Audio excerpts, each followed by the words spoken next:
So ito lang ang ginagawa para maisalpak. Pinupukpok dito sa bandang dulo. Dahan-dahan lang na pukpok.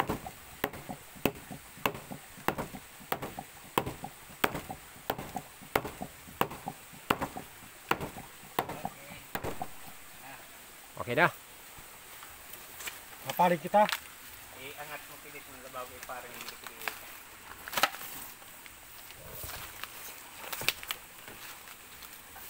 Sige.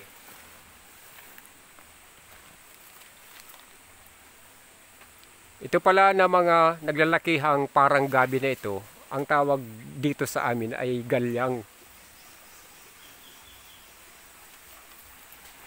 Kalimitan ay tumutubo ang mga ito sa mga may tubig na lugar, sa mga sapa na maraming putik. Magandang pang-stabilize ito ng mga lupa. Hindi inaanod.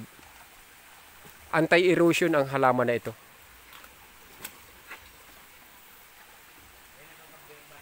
Kinakain din ang ano niyan, ang ano niya yung doon, yung roots. Kinakain din.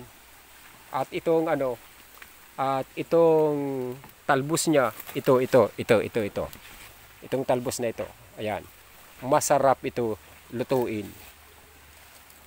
Sinuan ang pinakamaganda nito. Yung sinuan dito sa amin ay pinapakuluan lang yan. Linalagyan ng kalamansi at ibang mga sahog. Masarap ito.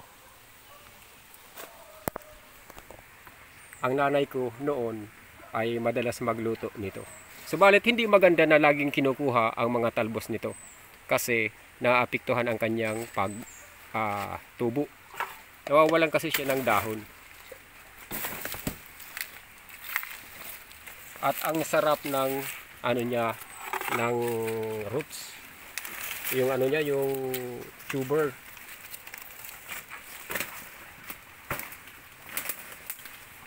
Sa akin mayroon doon sa may bahaging ano, pero hindi ko inaalis kasi ginagamit ko bilang stabilizer ng lupa. So marami dito sa lugar na ito. At napakagandang tingnan, ang lalaki ng dahon. Galyang ang tawag dito sa amin sa Bicol. Hindi ko lang alam kung anong tawag nito ng halaman na ito sa ibang lugar.